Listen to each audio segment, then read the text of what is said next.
أهلا بك يا صديقي. في الجزء الأول من الحكاية شفنا التحول الصادم لكنكا، وشفنا ازاي حياته اتقلبت من مجرد طالب عادي لإنسان نص بشر ونص غول، وشفنا الصراع اللي بيدور جواه ما بين الجوع والإنسانية وبين قلبه اللي بيحاول يفضل طيب وغريزته الغنية اللي بتحاول تتحكم فيه. واتعرفنا كمان على عالم الغني المظلم وعلى الشخصيات اللي بتدخل حياة كنكا وبتقلبها رأسا على عقب. فيا ريت يا صديقي بعد ما تصلي على النبي وتذكر الله تدعمنا باللايك الجميل وتشترك في القناة، ولو ما شفتش الجزء الأول يا ريت ترجع تشوفه عشان تربط الأحداث ببعضها. وشبيك لبيك مارد الانمي بين ايديك. بعد المقلب السخيف اللي تسوكاياما عمله في كاناكا بيرجع البي لمقر الانتيكا والحياة بترجع طبيعية من تاني، وبيسأل كاناكا على توكا وبيعرف انها مريضة وبيروح يزورها. وفجأة الجرس بيرن وتوكا بتفتح الباب وبتتفاجئ ان صاحبتها البشرية واللي بيكون اسمها يوريكو رايحة تطمن عليها هي كمان، وبتديها اكل لعمته مخصوص ليها وبتمشي. فكاناكا بيسألها هتعملي ايه بالاكل ده؟ فبتقول له طبعا هاكله. يوروكو عملت الاكل ده مخصوص عشاني، وبالفعل بتجبر نفسها على الاكل بالعافيه رغم ان ده مؤذي ليها. بعد كده كانكا بيتمشى شويه وبيلاقي شويه غيلان ملمومين على نيشكي وعمالين يشطوا فيه، اهو ده يدوق شويه من اللي كان بيعمله في الناس. ولكن نيشكي بيكون ضعيف جدا بسبب الاصابات اللي حصلت له بعد اخر قتال بينه وبين كانكا، فبيقرر كانكا بطيبه قلبه الزايده انه ينقذه وبالمره يشوف مستواه وصل فين بعد التدريبات اللي كانت مع يومه. وبالفعل الغيلان بتبدا تهجم عليه لكنه بيقدر يتفادى كل ضرباتهم، لا وكمان بيضربهم وبينقذ نيشكي. وبعدها بياخده يوديه بيت حبيبته اللي بيكون اسمها كيمي، وبينام نشكي من التعب. وبيخرج كنكا وكيمي الحديقة وبيسألها انت ازاي بشرية وبتحب غور رغم انك عارفة انه بيقتل الناس؟ فبتقول له انا بحبه وعايزاه جنبي، وطالما مش بيأذي حد من قرايبي يبقى ما يهمنيش اي حاجه تانية هي تحصل. وبعد ما يخلصوا كلام بيجي تسوكاياما وبيخطف كيمي علشان يستدرك كانيكا، وبيبعت لكانيكا رساله وبيقول له انا عازمك النهارده على العشاء يا صاحبي، والوجبه الرئيسيه هتكون الانسه اللي كانت قاعده معاك من شويه. فبيتصدم كانيكا من الرساله وبيلاقي نيشكي راح له البيت وبيترجى انه يروح معاه علشان ينقذوها. وبيلاقوا تسوكاياما رابط كيمي وحاططها على السفره، فنيشكي بيبدا يزعق، فتسوكاياما بيقول له يعني جاي من غير عزومه وكمان بتعلي صوتك ايه يا عم شحاته بيح كمان؟ فنيشكي بيقول له رجع لي كيمي. فتسوكاياما بيقول له مش هينفع علشان دي تكون التوابل اللي هتدي طعم الوجبه الرئيسيه، وبيقول انه عاوز يخلي كنكا ياكلها نفس الوقت اللي هو بياكل كنكا. حاجه كده يا صديقي المازوخيه بالنسبه لها مساج، ناقص يقول له هنتصور وننزلها على الديب ويب. فنشكي بيهجم عليه لكن تسوكاياما بيديله بوكس بالطياره وكمان بيضرب كنكا، وفجاه بيتفاجئ بتوكا اللي بتهجم على تسوكاياما فجاه وبترزعه دبل كيك في وشه ولا ابراهيموفيتش. فوشه بيتجرح لكن هو عنده قدرة شفاء عالية جدا وبيقدر انه يعالج جرحه في اقل من 10 ثواني بس. فهجم عليه تاني لكن محدش فيهم كان قادر عليه، وبيكسر دراع كنكا وبيوقعه على الارض، وبعدها بيضربه ضربه بتخترق بطنه وبيدوق طعم دمه، وبيتفاجئ من حلاوه الطعم اللي طلع احلى من اللي كان متوقعه. توكا بتحاول تهجم عليه تاني لكنه بيصد هجومها وبيطعنها بالكاجوني بتاعه، الطعنه بتخترق بطنها وبيروح على كيمي علشان ياكلها وبيكشف كتفها وبيلاقي في جرح بشع. وبنرجع بفلاش باك وبنعرف ان في اليوم اللي نشكي اتقاتل فيه مع كانكا لما كانكا رزعه علقه رجع البيت تعبان وكان خلاص بيموت ولازم ياكل لحم بشر عشان يقدر يعيش. ولما بيشوف كيمي بيهجم عليها علشان ياكلها لكن حبه ليها بيمنعه، لكن هي بتديله كتفها وبتقول له ياكل عشان ينقذ نفسه. يا سلام على الحب يا ولاد. فبينقض على كتفها وبياكل حته منه، فبتقول له انت لما قابلتني اول مره انا كنت خسرت ابويا وامي واخويا الصغيره ماتت في حادثه، وانت جيت ووقفت جنبي وانقذتني، فكل اللي انت عاوزه علشان تعيش. لكنه خلاص بيقول لها مش هاكل تاني، وبيقول لها ان هي الوحيده اللي بيحبها وبيثق فيها من البشر. وبنرجع للواقع وبيهجم نشكي على تسوكاياما بكل قوته علشان ما يخليهوش يأذي كيمي، لكن تسوكاياما بيكون اقوى منه وبيطعنه بكاجوني طعنه قويه بتخترق بطنه وبيقع على الارض، لكنه مش بيستسلم وبيقوم يهجم عليه من تاني. فتسوكاياما بيوقعه تاني على الارض وبيطعنه بالكاجوني طعنات كتير لحد ما بيفكره مات. ولسه هيروح عند كيمي تاني لا نشكي ماسكه من رجله وبيقول له لو لمستها انا هقتلك، وعيونه كلها اصرار وعزيمه جباره. فتسوكاياما بيزهق منه وبيقرر خلاص انه يقضي عليه. وفي اللحظه دي كانكا بيقول لتوكا طالما اكل اللحم هو اللي بيديكم طاقه كلي مني وقومي ساعديني بسرعه. وبالفعل بتاكل حته من كتف كانكا، وتسوكاياما اول ما بيشوفها بتاكل منه فبيتعصب جدا وبيهجم عليها وبيقول لها ده بتاعي انا. ولكن توكا بتتصدى ليه بكل براعه وبتقول له انتهى بيلاله مين اللي ملكك يا حالتها، مفيش اي حاجه ملكك هنا. وبتبدا المعركه بينهم وتوكا بتظهر قوه في القتال كبيره جدا، وبتطلق على تسوكاياما مطر من البلورات الحاده اللي بتجرح جسمه وبيكون مش قادر عليها، فبيجري على كيمي ياكل منها عشان قوته تزيد. ولكنه بيتفاجئ ان نشكي بيمسكه وبيقول له طب كام روح يا عم انت، هو انت زومبي ولا ايه؟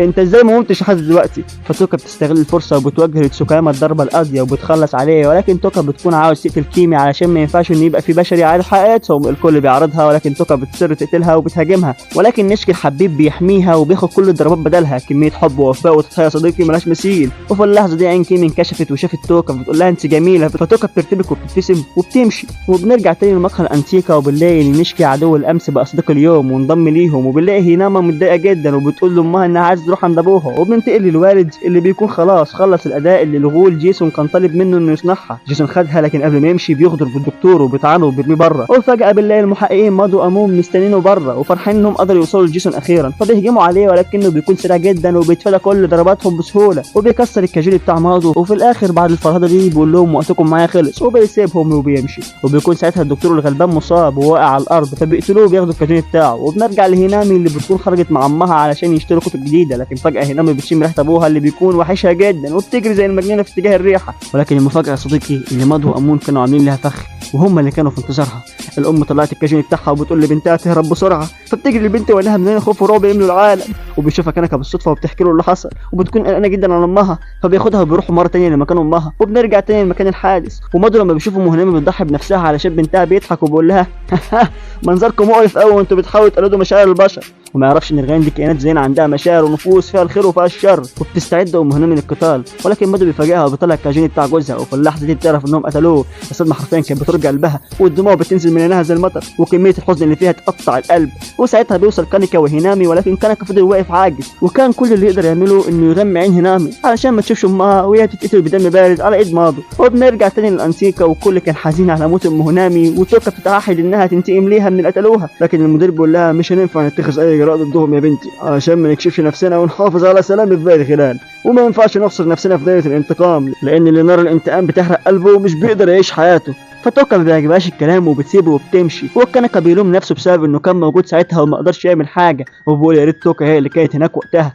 فالمدير بيطبطب عليه وبيقول له ما تلومش نفسك، انت ما كانش في ايدك حاجه تعملها. وتوكا بتقرر لا تتصرف من نفسها وبتخطط للانتقام من المحققين، فبتقرر تراقبهم، واول ما بتلاقي فرصه بتنقض عليهم بسرعه البرق وبتقتل اول واحد، ولسه هتقتل التاني بتدخل امون وبينقذه منها في اخر لحظه، فبتهجم عليهم ومش بيكون قادر على مواجهتها علشان مش بيكون معاه الحقيبه بتاعته. وقبل ما تقتله بيتدخل ماضو وبينقذه منها وبيقول له كفايه عليك كده ارتاح انت بقى، وبيبدا الهجوم على توكا ولكنها بتقدر تتفادى هجماتهم كلها، وبيبدا يستفزها ويلعب على مشاعرها الانتقاميه، وبيقول لها انت صديقه الغول اللي قتلناها امبارح صح؟ تحب احكي لك انا قتلتها ازاي؟ كانت ضعيفه جدا ويائسه ومنظرها وهي بتموت كان فاني ومضحك، فالغضب بيعميها ونار الانتقام بتحرق قلبها وبتهجم عليه بكل قوتها، وده بيكون اللي هو عاوزه بالظبط لانه بيكون عارف ان توكا غول بيتميز بالاوكاكو من نوع السرعه، والنوع ده من الغيلان قوه تحمله بتكون ضعيفه جدا، ولو دخل في قتال طويل بيكون ضعيف جدا، وبيفضل ماضو يتفادى كل هجمات توكا لحد ما توكا بتتعب وبيبان عليها الضعف.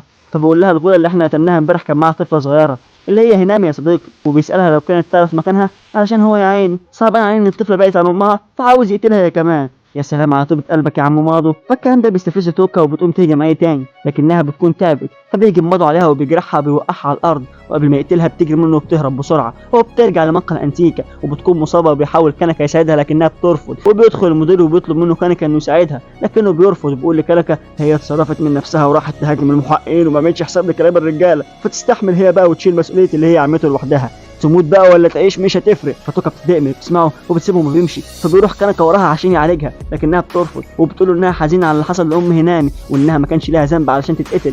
فكانكا بيقول لها شيء محزن جدا ان حد بريء يموت سواء كان من الغيران او من البشر، وبيفتكر لحظه موت ام هينامي وبيلوم نفسه وبيقول لتوكا انا مش قادر اقتل حد، لكن انا هساعدك اني تعبت من كتر اني عاجز ومش قادر اعمل حاجه. وبينتقل لوحده مكافاه الغيلان اللي هي CCG واللي بيكونوا عاملين جنازه للمحقق اللي مات، ورئيس الوحده بيقابل امون بيقول ان في تحركات للغيلان في الحي ال 11 وقريب هنساعدك هناك، فياريت تخلص على الغيلان اللي في الحي ال 20 بسرعه. وبنرجع لتوكا اللي بتقرر انها تعمل خطه تستدرج بها ماضو، وبتختار مكان يكون صعب على المحققين انهم يستخدموا اسلحتهم فيه، وبتعمل بلاغ مزيف انها شافت غيلان في المكان ده، والبلاغ بيوصل لماضو اللي بيفهم على طول ان ده فخ لاستدراجه، لكنه بيقرر انه يروح برضه وبيبدا يحط الخطه المناسبه، وبيروح لامون وبيقول له اجهز علشان عندنا طلعه. وكانكا بيروح يستلم القناع بتاعه وبيبدا الطرفين يجهزوا للمعركه. وبالليل بتدخل توكا عشان تطمن على هينامي لكنها مش بتلاقيها في اوضتها، فبتخرج هي وكانكا يدوروا عليها في كل حته وللاسف مش بيلاقوها، فبتعرف توكا ان ماضو هو اللي ورا كل ده، وبتكون هينامي راحت للمكان اللي توكا كانت عاوزه تستدرك فيه ماضو لانها شمت ريحه امها،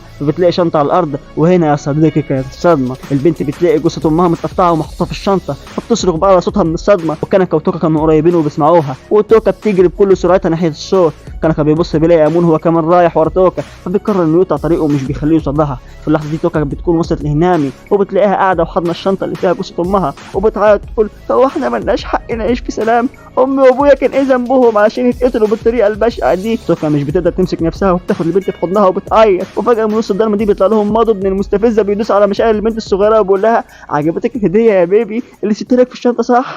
الحاجه ما كانتش وحشاكي ولا ايه؟ فتوكا بتكون هتولع من الغضب وبتهجم عليه بكل قوتها، وبيكون قادر يصد كل هجماتها، لكنه مش بيبقى عامل حساب ان المكان مليان عمدان وانه مش هيبقى عارف يستخدم الكاجون اللي معاه. فتوكا استغلت الفرصه دي وهجمت عليه ووقعته على الارض وبتقول له ايه احساسك لما كل حبايبك والناس اللي عايزه عليك تموت بدم بارد بدون اي ذنب؟ انت اصلا عندك مشاعر عشان تعرف الاحساس ده؟ مودو بيستفزها اكتر وبيضحك. فتوكا اتعصبت اكتر ولسه هتقتله، لكن المفاجاه انه بيستخدم الشنطه الثانيه وبيخرج منها الكاجون بتاع ام هينامي وبيقول لها ايه رايك في الكاجون بتاع ماما؟ هينامي اتصدمت ومبقتش قادره تستحمل وبتصرخ على صوتها من الضغط العصبي اللي هي فيه. وفي الوقت ده بيكون كانكا بيحاول يمنع امون من انه يوصل لهم، ولكنه بيكون اقوى من كانكا وكانكا مش بيقدر يعمل حاجه قصاده. بيقع كانكا على الارض وبيبدا امون يقول نفس الكلام اللي توكا كانت بتقوله لماضو من شويه، وبيقول له انتوا ليه اللي زيكم عايشين اصلا وذنبهم ايه الابرياء اللي بتاكلوا بسببكم؟ وبنكتشف يا صديقي ان كل طرف شايف اللي هو الصح وبيشيل الطرف الثاني الذنب، في حين ان كل طرف فيهم سواء الغان او البشر، في الطيب اللي مش بيحب قتل الابرياء وفيهم الشرير اللي بيستمتع بقتل الابرياء بدم بارد زي جيسون والسوكاياما من الغنان وزي ماضو من البشر. والشخص الوحيد اللي بيكون فاهم ده هو كانكا، وبيقول انا الوحيد اللي اقدر افهمهم، انا الوحيد اللي بنتمي للغنان وفي نفس الوقت بنتمي للبشر. وبيحاول يقنع امون بالكلام ده لكنه مش بيقتنع، وبيفضل امون يضرب كانكا بالكاجون اللي معاه وكانكا سايبه يضربه ومش راضي يأذيه، وكل اللي بيعمله انه بيحاول يمنعه من انه يوصل لتوكا مش اكتر. لكن بعد ما بيقع كانكا على الارض بيضربه على دماغه ودماغه بتجيب دم. في اللحظه دي كانكا بيقول خلاص هو شكله مش هيجي بالذوق وشكله هضطر اتشاقى، فبيقوم كانكا وبيطلع العنان الرجول اللي جواه وبيهجم على امون بكل قوته وبيعضه من كتفه وبيطلع الكاجون بتاعه وبيقاتل امون وبيكسر له سلاحه اللي من غيره ما يقدرش يعمل حاجه. وكانكا بيكون مش قادر يتحكم في نص رجول وبيقول لامون اهرب، لكن امون مش بيكون راضي يهرب، فكانكا بيضربه وبيقول له اهرب يا ابن المتخلفه مش وقت هند، انا ماسك نفسي بالعافيه وانت لو فضلت هنا هقتلك. وبالفعل امون هرب. وبنرجع لتوكا اللي لما شفت الصدمه على وش هينام اتجننت وهجمت على ماضو بكل قوتها، لكن الكاجون بتاع ام هينام اللي كان معاه كان قوي جدا وبيقدر انه يمسك توكا وبيضغط عليها جامد وبيخبطها في الجدار وبيخرم بطنها. وخلاص توكا في لحظتها الاخيره وبيمسك هينامي بالكاجون الثاني وعاوز يقتل توكا بالكاجون اللي فيه البنت، حرفيا ما فيش اكتر من كده. ولكنه فجاه بيبص ما بيلاقيش دراعه وبنتفاجئ ان هينامي هي اللي عملت كده واللي بتطلع وارثه كاجون قوي جدا من ابوها وامها، وبتعيط وتقول له ما تقتلش صاحبتي كمان باستخدام ابويا وامي، وبتتعصب جامد وبتهجم عليه. هو بيبقى منبهر بالكاجون بتاعها وبيكون عاوز يقتلها عشان ياخده، لكنها بتكون اقوى منه وبتقطع رجليه وبترميه على الارض. توكا بتقول لها اقتليه، ده الشخص اللي قتل ابوك وامي، لكن هينامي مش بترضى وبتقول لها انا مش هقدر اقتله، انا مش فارق معايا الانتقام، انا بس حزينه على ابويا وامي واني بقيت وحيده مش اكتر. فبيقوم ماضو وبيحاول يستغل الفرصه ويقتلها، ولكن توكا بتقوم وبتخلص عليه، وبتكون دي نهايه احد اكثر الشخصيات شرا في القصه، نهايه الشخص اللي كان عايش على الاستمتاع بالام الغيلان والتلذذ باوجاعهم. وللاسف يا صديقي دي كمان بتكون نهايه فيديو النهارده. فلو عجبك الفيديو يا ريت بعد ما تصلي على النبي وتذكر الله تدعمنا باللايك وتشترك في القناه، ولو ما شفتش الجزء اللي فات يا ريت ترجع تشوفه تاني وتفعل زر الجرس عشان يوصلك اشعار بالفيديو اللي جاي، ان الحكايه ما خلصتش لحد كده، اللي جاي يا صديقي دمار وقطارات عنيفه ودم بيطرطش في كل حته. والسؤال ليك دلوقتي يا صديقي، انت شايف مين على حق في المعركه دي؟ البشر اللي انت منهم ولا الغيلان برضو اللي انت منهم؟ وشبيك لبيك مرد الانمي كان بين ايديك.